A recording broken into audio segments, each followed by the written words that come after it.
My bad, sorry. Moved by Councilor Ruff, seconded by Councilor Hudson, resolved that the special meeting commences at the hour of, guessing it's 6:31 now. 5:31, wow, now I'm wrong today. 5:31. And be it further resolved that council acknowledges that we are meeting in the Robinson Superior Treaty Area on lands that have been traditionally used by several Indigenous nations, but we'd like to pay special recognition to our closest Indigenous neighbors, the communities of Bittigan, Nishnabek, and Netmisagamig, Nishnabeg First Nations. We wish to recognize the long history of the First Nations and Métis people in our region, specifically, and show respect to them today. All in favor? Carried.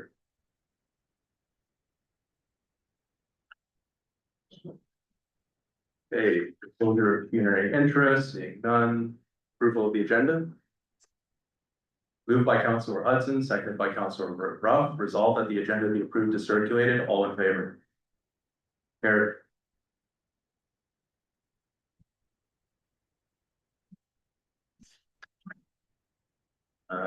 Delegated presentation, seeing none, moving on to business. Or business, moved by Councilor Ruff, seconded by Councilor Hudson. Or not, yes. Okay. Resolved that council is in receipt of administration report admin 2025-11 submitted by Jolene Keogh, planning administrator, regarding pre-consultation application for rezoning from light industrial to corridor mixed use at 7 Sioux Road for a proposed card lock gas station. Thank you, through the chair. So this report is before council, as we're looking for council's direction. In the report, we do state that official plan amendments are through the Ministry of Civil Affairs and Housing now. Or housing, yeah, and they have determined that it's up to the municipality whether one is required or not for the application. And so it's the municipality's decision whether they require it or not. The recommendation received from our consulting planner is to require an official plan amendment should the applicant want to establish a 24-hour card lock gas station that includes services for the general public, as it is not in the border mixed use designation zone. Alternatively, they recommend that a site-specific zoning bylaw could be enacted if certain parameters were included, such as restricted hours of operation and not providing service to the general public, to ensure that it does not conflict with the official plan. So as the planning administrator, and not a planner, the decision is before council on how to proceed, as the official plan and zoning bylaw have been approved by council. So we're here today to seek direction. Does anybody have any questions? No, I think my questions have pretty much been answered. I'm all for going with the recommendation of the planner, and it's my understanding that they think the best course of action would be to apply for an official plan amendment, correct? Correct. So that I would like to see us go with the recommendation of the planners. Through the chair, I agree with Councilor Ruff, but I don't feel like, I feel like the applicant applied for 24-hour operation for a reason.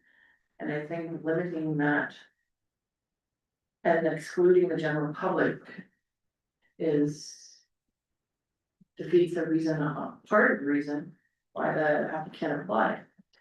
So through the chair,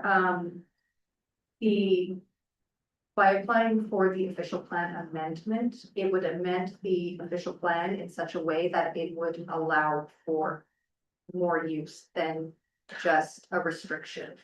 And so that process right now is currently 2 years approximately with the ministry.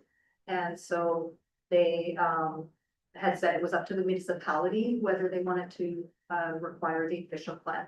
So that's why the planner had said the official plan amendment should go through. So then you would have the official plan amended, and then the zoning bylaw can be enacted and not have the site specific restrictions.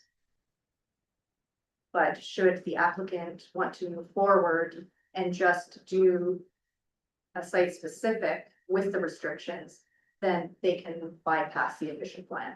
But then those restrictions are the recommendation of the planner to be put in place. So through the chair, if we go with option 2, those restrictions would be in play. The applicant can apply, so any applicant can apply for an official plan amendment or a zoning, any applicant can do so.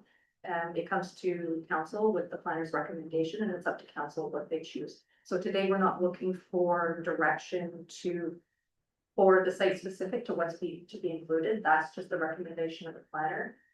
What we're asking today is whether the official plan amendment should be pursued first. To the chair, so the Ministry of Municipal Affairs and Housing said that is up to the municipality. Does that still mean it will take a 2-year process to do that? So the official plan amendment would still be through the ministry. So they're the approval authority right now for planning.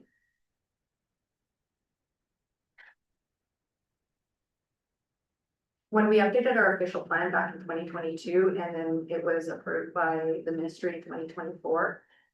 We were advised in 2022 at the time that an official plan amendment give council the approval authority. However, that changed at the provincial level, and so I was advised just recently that that approval authority has been maintained or retained and kept with the ministry.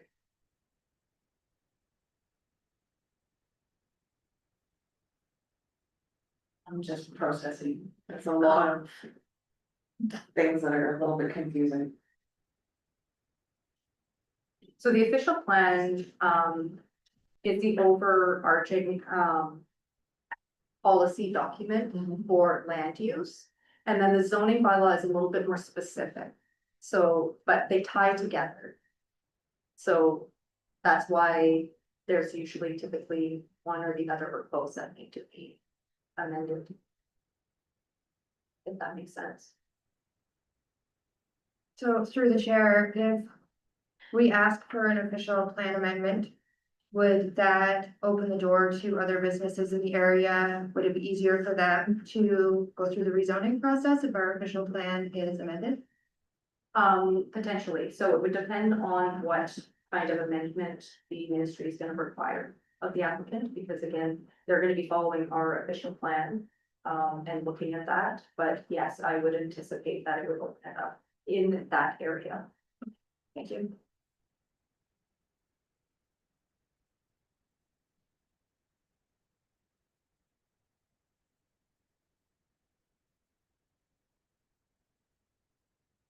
I mean, yeah, more or less, that would be my thing as well, what Tony was talking about, was whether or not amending the plan would have broader implications for the industrial zone going forward, because if it does, then, because I believe it's gonna cost a certain amount of money as well to do the amendment, and then also the time, so if we're doing that, we should get, more value, like, all the value out of it we can, right? 'Cause it is, Through the chair, I believe that would fall on the applicant, correct? We won't be paying for the official plan amendment, that would go on you.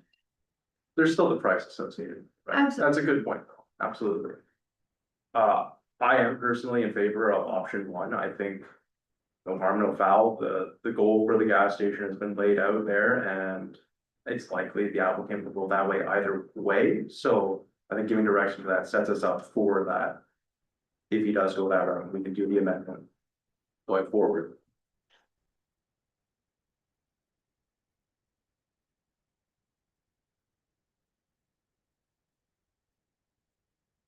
And I'm, to the chair, I'm leaning a little more towards option 2.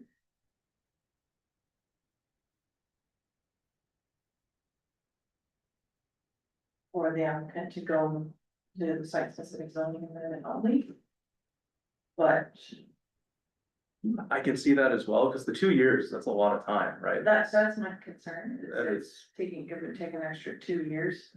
that is absolutely a brutal amount of time, and.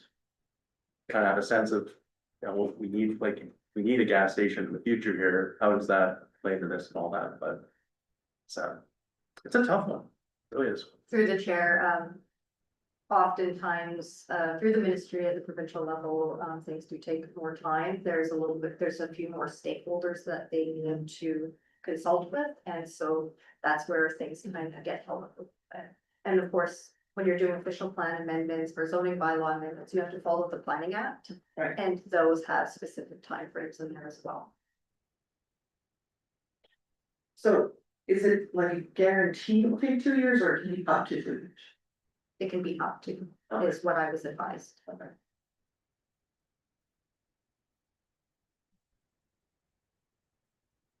But then on that same note, option two also comes with the restrictions of limiting access and hours of operation. It's likely the applicant's not, wouldn't be in favor of that either way.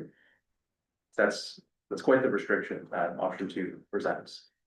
Through the chair, so with the site specific zoning amendment, the applicant can still put forward their full request. However, then it would come to the discretion of council whether they want to follow the planner's recommendation or not.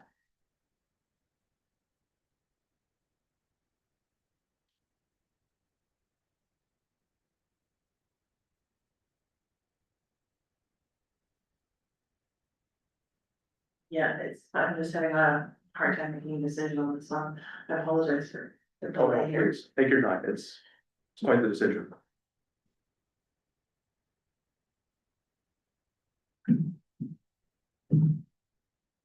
Councilor Ruff, if do you still want to go with option one? Is that still your preferred option or? It is. For the reasons that I've already expressed, and also that it does potentially open the door to other businesses in that area, which is always a bonus if we can get more business. That's what I like to see happening, so. That is certainly a benefit, yes.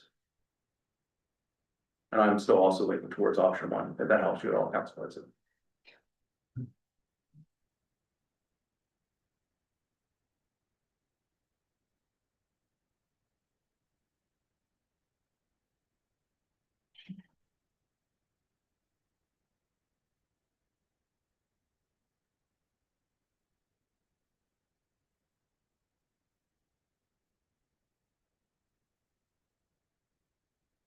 I will be honest, I'm still leaning toward option two. But it is minority, so. Which, again, I absolutely see where you're coming from with that as well. The length of time is. It can be egregious, for sure. And that's my opinion. No, absolutely, the time frame does make it a difficult decision. But if that's where we still stand with two for option one and one for option two, then. That's how we're going, I guess. So. Would you like me to? We have to do a form of, You'd like a recorded vote? oh, do we need to? I thought we had. No, you don't have to. Oh, A okay. recorded vote is requested. Oh, okay, no, I'm good. I thought it was. So you want me to read this part here? And then choose option. Okay, so resolve that council has received the report that's listed here, and further that council provides direction to staff regarding the pre-consultation application for 7 Sioux Road for a proposed Carvajal gas station to option one, require the applicant to first apply for an official plan amendment through the Ministry of Municipal Affairs and Housing prior to applying for a potential site-specific zoning amendment for the township. All in favor? Okay, carried.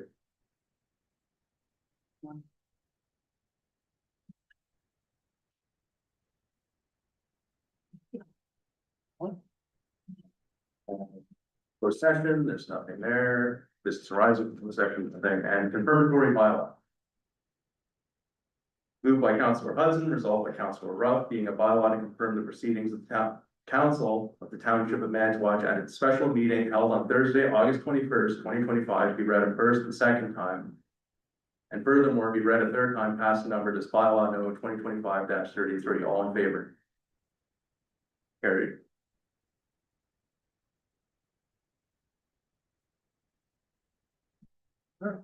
Then adjournment. Moved by Councilor Ruff, seconded by Councilor Hudson, resolved that the special meeting adjourn at the hour of 5:46 p.m.